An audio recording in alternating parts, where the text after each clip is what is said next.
திங்கக்கிழமைக்கான video தாங்க வந்திருக்கு. Video வந்து சூப்பராக இருந்துச்சு அப்படின்னு தான் சொல்லணும். நம்ம அஞ்சலிக்கு வந்து எல்லா உண்மையுமே தெரிஞ்சு போச்சு. அதை வந்து நம்ம மகேஷ் கிட்ட கேட்க ஆரம்பிச்சிட்டாங்க அப்படின்னு தான் சொல்லணும். அதெல்லாம் பார்க்குறோமா சேனலை மட்டும் மறக்காமல் லைக் அண்ட் சப்ஸ்கிரைப் மட்டும் பண்ணிடுங்க. ஃபஸ்ட்டு எடுத்த உடனேயுமே வந்து அஞ்சலி வந்து வீட்டில் தனியாகவே இருக்காங்க. அவங்களுக்கு பார்த்துக்கிட்டோம்னா ரொம்ப அதாவது தனிமையாக இருக்கிற மாதிரியே ஃபீல் ஆகுது. என்னடா இது, இந்த வீட்டில் வந்து நம்ம மட்டும்தான் இருக்கோம். அவரும் வந்து காலையில் ஆஃபீஸ் போயிட்டு நைட்டு தான் வராது. நைட்டு வரைக்கும் நம்ம சும்மாவே இருக்கிறது நமக்கு பிடிக்கலையே, என்ன தான் பண்ணுறது. இந்த வீட்டில் வேலை செய்கிறவங்களாவது கண்ணில் பட்டால் அவங்களாவது உட்காந்துக்கிட்டு ஏதாவது பேசிக்கிட்டு இருப்பாங்க. நம்மளும் அதை கேட்டுக்கிட்டு நம்மளும் ஏதாவது அவங்கக்கிட்ட பேசிக்கிட்டு அப்படியே டைம் போயிடும்னு பார்த்தா அவங்களையும் இது வரைக்கும் கண்ணில் பார்த்ததே கிடையாது. வந்த உடனே வேலையாக அவர்கிட்ட வந்து இதை கேட்கணும். எல்லா வேலையுமே வீட்டில் நடக்குது. ஆனால் அது எப்போ நடக்குது, எப்படி நடக்குது எதுவுமே தெரியலை. ஆனால் வந்து வீட்டில் எல்லா வேலையுமே கரெக்டாக நடக்குது. வேலைக்காரங்க எப்போ வராங்க, எப்போ போகிறாங்க ஒன்றுமே தெரியலையே, வரட்டும் அப்படின்னு சொல்லிட்டு வெயிட் பண்ணிக்கிட்டே இருக்காங்க.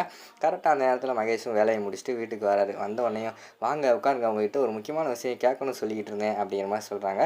சொல்லு அஞ்சலி, என்ன விஷயம் அப்படிங்கிற மாதிரி கேட்டோடனே, இல்லைங்க நீங்களும் காலையில் போயிடுறீங்க, அதுக்கடுத்து நான் தனியாகவே இருக்கேன், நைட்டு வரைக்கும் சும்மாவே இருக்கிற மாதிரி இருக்குங்க, எனக்கு ரொம்ப போரிங்காக இருக்குது அப்படிங்கிற மாதிரி சொல்கிறாங்க. அதுக்கு என்ன பண்ணுறது அஞ்சலி, படி, ஏதாவது எடுத்து படி எக்ஸாமுக்கு அப்படிங்கிற மாதிரி சொல்கிறாங்க. என்னங்க எப்போ பார்த்தாலுமா படிக்க முடியும், எப்போ பார்த்தாலும் படித்தாலும் அது வந்து மைண்டில் ஏறாதுங்க, கொஞ்சம் ரிலாக்ஸ் பண்ணணும்ல, அதுக்காவது பேச்சு துணைக்காவது ஒரு ஆள் வேணும்ல அப்படிங்கிற மாதிரி சொல்கிறாங்க. அதை கேட்ட உடனே பார்த்துக்கிட்டோம்னா மகேஷோட ஃபேஸ் வந்து மாறிடுது. என்ன பேச்சு துணைக்கு ஆள் கேட்குறாளே அப்படின்னு சொல்லிட்டு ஒரு மாதிரி பார்த்துக்கிட்டு இருக்காங்க.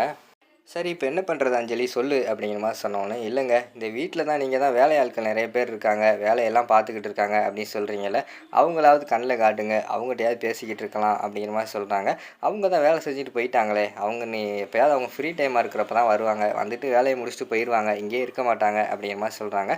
அது சரிதாங்க, ஆனால் இத்தனை நாள் ஆச்சு நான் இங்கே வந்து அவங்கள வந்து கண்ணால் பார்த்ததே கிடையாது, வேலையெல்லாம் கரெக்டாகவே நடந்துக்கிட்டு இருக்குது, அது எப்போ பண்ணுறாங்க எப்படி பண்ணுறாங்க அப்படின்னு சொல்லிட்டு கேட்டுக்கிட்டு இருக்காங்க. அது நமக்கே தெரியாது. அவங்க எப்போ ஃப்ரீயாக இருக்காங்களோ வந்து பார்த்துட்டு போயிடுவாங்க. அதெல்லாம் நமக்கு எதுக்கு அஞ்சலி அப்படிங்கிற மாதிரி கேட்டுக்கிட்டு இருக்காங்க. ஏங்க இன்றைக்கி இன்னும் அவங்க வேலையை பார்க்கவே வரலங்க. அவங்களுக்கு உடனடியாக கால் பண்ணுங்கள், கால் பண்ணிவிட்டு வர சொல்லுங்கள், எல்லா வேலையும் பார்க்க சொல்லுங்கள் அப்படிங்கிற மாதிரி சொல்கிறாங்க. ஓ அவங்களுக்கா, சரி இரு இரு அவங்களுக்கு கால் பண்ணி பார்க்கலாம் அப்படின்னு சொல்லிட்டு, அவங்க நம்பர் வேறு என்கிட்ட இல்லையே, என்ன பண்ணலாம் அப்படின்னு சொல்லிட்டு யோசிச்சுக்கிட்டே இருக்காங்க. டக்குன்னு பார்த்தா ஒரு எஸ்எம்எஸ் சும்மா எடுத்து காமிச்சிட்டு, இங்கே பாரு அவங்க எஸ்எம்எஸ் பண்ணியிருக்காங்க, இன்றைக்கி வந்து அவங்களால வர முடியாதான், அதை தான் அவங்க வந்து எஸ்எம்எஸ் பண்ணி சொல்லியிருக்காங்க அப்படிங்கிற மாதிரி சொல்கிறாங்க. என்னங்க சொல்கிறீங்க, இன்றைக்கி அவங்களால வேலைக்கு வர முடியாதா அப்படிங்கிற மாதிரி கேட்டோன்னே, ஆமாம் அவங்களால இன்றைக்கி வர முடியாதான் அப்படிங்கிற மாதிரி சொல்கிறாங்க. ஏன் எதுக்குன்னு சொல்லியிருக்காங்களா அப்படின்னு சொல்லிட்டு அஞ்சலி கேட்டவொடனேயும், அது சொல்லலையே, வர முடியாது நாளைக்கு வரோன்னு தான் சொல்லியிருக்காங்க அப்படிங்கிற மாதிரி சொன்னோன்னே, சரி நீங்கள் அவங்க நம்பர் இருக்கும்ல அதுக்கு வந்து கால் பண்ணுங்கள், நான் பேசுகிறேன் அவங்கக்கிட்ட, இன்றைக்கி எதுக்கு வர முடியாது என்னென்னு கேட்போம் அப்படிங்கிற மாதிரி சொல்கிறாங்க. இல்லை இல்லை அவங்க அவங்க அப்படின்னு யோசிச்சுக்கிட்டே இருக்கார். யோசிச்சுக்கிட்டே வந்து ஆமாம் இது வந்து வேறு ஒருத்தவங்களோட நம்பரு, அவங்க நம்பரில் இருந்து அவங்க எஸ்எம்எஸ் பண்ணலை, இது வேறு ஒருத்தவங்களோட நம்பரு, திருப்பி நம்ம கால் பண்ணால் அவங்களுக்கு டிஸ்டர்பன்ஸாக இருக்கும், அதனால் பண்ண வேண்டாம் அப்படின்னு சொல்லிட்டு சமாளிச்சிடுறாங்க.